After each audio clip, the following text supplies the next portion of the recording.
Hello,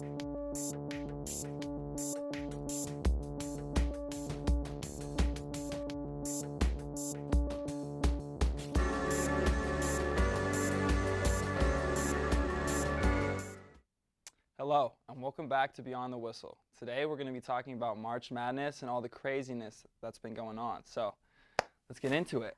Yeah, it has been quite the tournament. I think it's been the craziest one I've ever seen since like childhood to now. Yeah, it's been really fun because I feel like there's been so many upsets. So many upsets. I'm pretty sure this is the first tournament that there hasn't been a 1 or 2 seed or 3 seed in the Final Four. Yeah. Yeah, so it's been really exciting. If we want Yeah. to get started with some upsets, we had 2 massive upsets in the first round of March Madness this year. So you want to start us off? Well, to start off, I picked Arizona as the winner of my bracket. I think a lot of people did. And I was trying to I have a lot of family in Arizona. I was like, I'm going to ride with them. They're the number 2 seed. Yeah. Yeah, that totally backfired. They lose in the first round. And yeah, from that point, that was just a really big loss for Arizona. Yeah, it was huge. Yeah. Going over to me, I had Purdue, which was also a massive upset to the one and only Fairleigh Dickinson University. Ooh, yeah. Never heard of with also the best player in men's college basketball right now, Zach Supposedly. Edey, supposedly. Yeah. He actually looked awful. I have to say, Purdue looked the worst I've ever seen them, and him as an individual player looked slow. Yeah. Looked like he had no skill with the ball. I know he's Yeah. like, what, 7'4" or something like that? Yeah. Crazy height. But his height didn't seem to matter at all in that game. It was like he wasn't using it to his advantage at all. Yeah, and that's why March Madness is huge for like NBA scouts to like try and dictate like how good these players really are and how you can shoot up a draft board or shoot down, because like as a potential maybe number 1 pick or, well, maybe not with Victor coming into the Victor Wembanyama. Yeah. But either way, a top tier pick. Yeah. They look for things like that if they can be matchup proof or if you can slow them down. And yeah, he was slowed down in that game, and that really affected, obviously them losing. Absolutely. But yeah, the bracket's been pretty crazy. Definitely. FAU also, Florida Atlantic, is one of those teams that has made it extremely far in the tournament, which was a huge surprise, although they only beat an 8 team. Yeah. Them making it this far has been really impressive, and also beating Kansas State this week was pretty impressive as well. Yeah, if we're staying, Boise State, our Boise State Broncos, we ended up losing. They did lose to Northwestern. I was really hoping that we could get a win. I think I saw the stat, we're 0-9 in March tournament Madness. play. Yes, That's so bad. Yeah, and then our little crosstown rivals, SDSU, have had an insane success throughout the tournament, which I think could be a benefit for Boise State just as the conference as a whole. Yeah. It's not a Power 5 conference, so there's a lot of conversation being like, I mean, it hurts Boise State that they're probably not going to be the team that's going to get moved over to the Pac-12 now. I think SDSU will go instead. Yeah. But I think it really helps our conference, the Mountain West. I think it proves that we can compete. You have SDSU, who went against one of the number 1 seeds, Alabama, beat them. Yeah. So it looks really good for the Mountain West. Yeah, normally in all cases, us Broncos are rooting against the, SDSU, but in this case, I'm rooting for them because, like you just said, I think it's really good for the conference, and it's going to help us potentially be able to move up to a higher division like the Pac-12, like you mentioned. But yeah, SDSU has been killing it, and it's honestly pretty crazy that they're in the Final Four. Yeah. But yeah, so moving a little bit more inward, we can get into some of the exciting games of the tournament. Yes. To me personally, I think the most exciting game of the tournament was the Gonzaga-UCLA game. That was so good. So good. It came down to the wire with a crazy 3 to win the game. Yeah. From Gonzaga's point guard. And there were 2, it was like weird because UCLA was up by like UCLA was up by like 12. Yeah, they were up by 12 that, or even more by that. Then Yeah. Gonzaga makes a run. Now they're up by 10. Yeah. And then in the last minute, then UCLA comes back and then they hit a 3 or so. Who hit the 3? Someone hits a 3. They go up by 2. Yeah. And then it was Jaime. Yeah, and then Gonzaga comes down and hits a 3. Yeah. I was watching it live. My mom is a big Gonzaga fan and was just freaking out, like getting mad at me because I was just rooting for a good game. Yes. And I was like, excited. But yeah, that was a really good game. The way that UCLA played the game in the last 2 minutes was crucial to them coming back. Because there was one point where I don't think anyone thought that they were coming back. Thought it was an over game. Yeah. The coach utilized timeouts really well. They also played really aggressive defense on the inbounds. And got that one turnover where the Gonzaga player threw it out of bounds, which led to the 3, which obviously they didn't win. It could have been way less of a close game, but they kept fighting and made it what it was. But they've had like the last 3 years. I don't know if you remember the half court shot by Jalen Suggs. I think this UCLA Gonzaga is starting to become a rivalry. I think it is. UCLA has beaten them. Gonzaga's beaten them. Yeah. It is becoming a rivalry. I think it's really fun, I and think they're so, always gonna probably get matched up too. Yeah, especially because it's in the West. Yeah. That Kansas State-Michigan State game was also a really exciting game. Yeah, Kansas State was a really fun team to watch. Yeah. I know that they had Marquise Noel that I didn't know much about him going into the tournament, but that's what makes the tournament so fun. You get to like see these players on the biggest stage, and he really showed out this tournament. Was that the game that he had 19 assists? I think so. Okay, yeah, because he had like something crazy, like 25 points and 19 assists. So. Yeah, Kansas State was really fun to watch. And I was kind of bummed when they lost to, who did they lose to? Yeah, FAU. Yeah. But obviously Florida Atlantic has been doing really good themselves, and they've made it to the Final Four. Yeah. And then another team that would be fun to talk about if we're highlighting smaller conferences was Princeton. Oh, yeah. I had so much fun watching Princeton play. Yeah. I thought it's really, really good for the conference that they're in, and to be an Ivy League school and go in there and beat the teams that they did, like Arizona, was huge. And I know they did knock off my pick, but after they did, I kind of wanted them. It almost like solidifies it a little bit, because it's like, okay, if you just win one game, you were lucky, but then then they beat Missouri, then obviously they lose to Creighton, but still put up a good game and made it to the Elite Eight. Yeah. So, or the Sweet 16. Yeah. But yeah. One of the teams I wanted to highlight too was UConn. Yeah. I was thoroughly impressed watching UConn, especially UConn against Gonzaga. So after that Gonzaga-UCLA game, I was pretty impressed with both UCLA and Gonzaga. Yeah. And I know Gonzaga doesn't have the talent that they've had in the past, but Drew Timme went absolutely crazy in that UCLA game. Yeah.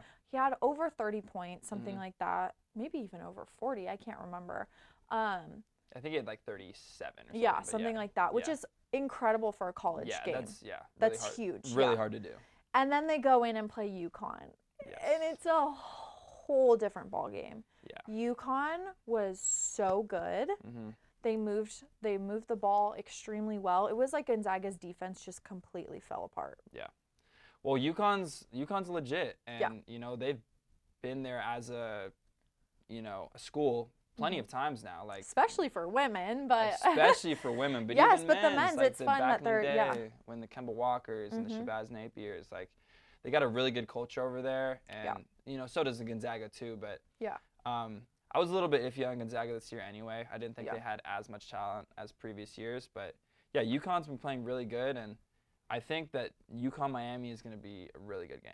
Yeah, I mean, Miami obviously has come out of nowhere as well. They were a 5 seed, so not as crazy as a team like FAU being in the Final Four. But to have 2 5 seeds, a 4 seed, and a 9 seed in the Final Four is pretty... Yeah, I think we had mentioned it, but Miami, SDSU, and Florida Atlantic have never been to the Final Four. UConn has, but so that's a pretty... big thing, and it's not huge. Normal, at least. Not normal at all. I mean, most of the time you have at least 1 or 2 seeds or 1 seeds. So I think this has been like the most exciting March Madness that I've seen, and this is why people love March Madness. Yes. Just because of the craziness of it. Yes, and to counter that point, because we were talking about this before the show, I was of the mindset that yes, March Madness is so cool, it's so fun, but I just can't watch it as much as I do the NBA. I just feel like it's a tier below, where it's like look at this. My guy De'Aaron Fox. This is a guy who played at Kentucky. He plays in the NBA. I can't watch a full college game. It's hard. The shot making's not at obviously the pro level. The refs are bad. a lot of the coaching is really bad. Now, that's a really harsh comment. I don't know if I would say that like to every team, but I get what he's saying because I feel like when I'm watching these college games, you're just watching players that are just a tier below that level of the NBA. And I guess for the same reason. Well, of course they are. They're in college. I know, but that's my point is that sometimes you're watching like bad basketball. Obviously, you still will get really good basketball because if you have two scenarios of like, I don't want to say bad teams, but like they're the same level, then you're going to get a good game. Mm-hmm. But I just feel like sometimes maybe it's also my ego too of like thinking I could play, but I think that's a little bit in it too. But I do think that it's just, I don't know. Sometimes it's really hard for me to watch because you just get those games like Arizona loses or Purdue loses, and it's like super fun and exciting for the fans, but it also like pisses me off on the inside because I'm like, dude, like how does that happen? Like it shouldn't happen, but it does. Well, on the contrary, what I think it does, and you just mentioned it earlier, for like going into someone's like NBA draft stock and stuff, I think it really highlights weaknesses of individual players. I think that's the beauty of March Madness. For those players who are like guaranteed going to the NBA, and then they go in and play a bunch of Princeton Ivy League school kids. And they lose. And it highlights the weaknesses of individual players, which is why I think it's so exciting. Listen, college isn't obviously going to be at the level that the NBA is because the NBA is professionals and only about 2% of college kids, even less than that, go to the NBA. So of course it's not going to be at the level, but they work way harder than the NBA does. The defense is way better than the NBA is. I'm sorry. The NBA plays zero defense anymore. There's a reason college is so low scoring and the NBA is so high scoring now. Take like, let's say a good player, but like not a, like if you were to drop Giannis on a 16 seed, it's game over. But I won't even do Giannis. I'll say Julius Randle. You drop Julius Randle on a 16 seed, they're winning the whole thing. No. Yes. No. Yes. Because they're so, like the level of, like they are so much better. And the defense is not better. Because it's more exciting, I guess you could say, for like an average fan. I think the defense works harder than an NBA defensive plan does. You can work all you want. You're not stopping like Giannis in the paint or LeBron coming down, because that's why. Okay. I think college is far more exciting than the NBA is. Yes. I agree with that point to the average fan, but as someone, I guess I watch basketball. Okay, so when I go and watch college soccer, right? Obviously, I played soccer all the way up until college, and there's times where I'm like, oh my God, that was so bad, I can go out there and do that, right? Realistically, probably not. But do I still get to see some really exciting players who I'm like, oh my God, that girl is so good, or oh my God, that team is so good? And she's going to go pro immediately? Yes. You know what I mean? There are those players in college that you know, like Zach Edey. And weaknesses got shown in March Madness, but he's still going to go to the NBA and still probably have a mildly successful career. Yeah. 100%. I mean, I'm not trying to be a hater here. Like, March Madness is really fun to watch. I guess, especially this year with all the upsets, it's like, it's like fun to like watch, but it's also like, I don't know, it's like a knot in my stomach of just like bad basketball of like Arizona, that's bad basketball. Purdue, that's bad basketball. Like, but of course they're playing bad. Like they should win that game. That's because it's a one. Because the level is so like consistently like, I don't want to say average because their average is so much above other people, but like it is so average compared to the NBA. Like it's like 0.1% of these guys make it to the NBA. Okay, but here's what I'm saying. You watch a game like that, and it's a one and done in March Madness, right? Rather than you take Purdue and FDU and you have them play 8 times, Purdue's probably going to win 7 out of the 8 times. Give or take, Whereas in the NBA, they're playing teams a lot more frequently, so those like 1 losses to a bad team doesn't matter. Does that make sense? It makes sense. And I think both valid points. It depends. And I know to most viewers, this is more fun to watch because it's just more exciting. Of like, there's like, I mean, everyone it's just wants closer games. It's closer games. There's underdogs. There's upsets. There's of course it's. But with that being said, we got the Final Four set. Should we make some predictions? Yes. Okay. Let's do it. You want to go first or? I have UConn and SDSU. Okay. in the finals, and I have UConn winning it all. Okay. I think that the level that they're playing at right now is just so much higher than the level of those 3 other teams. I think the 3 other teams, I don't want to say they've gotten lucky. I think the only one that hasn't is kind of Miami. FAU has had a lot of really bad calls from refs on their side. SDSU, I mean, it was a foul in that last shot, obviously, that got them to win the game. But I think UConn is like the one team that is like, they're clear cut, deserve to be in that Final Four. Like, no doubt about it. I can definitely agree with that point. I just have a feeling right now I'm going with Miami. I think Miami's been playing really good, and I think Miami's going to knock off UConn. And then I think San Diego State, FAU, great story. I think they are a really good team. But I think San Diego State has been playing really good. They've had a couple close games, so they know how to handle the situations, and I think they come out with the win there. So Miami, San Diego State, it's really tough, but I think I'm going to stick with the Mountain West. Really? And I'm saying San Diego State.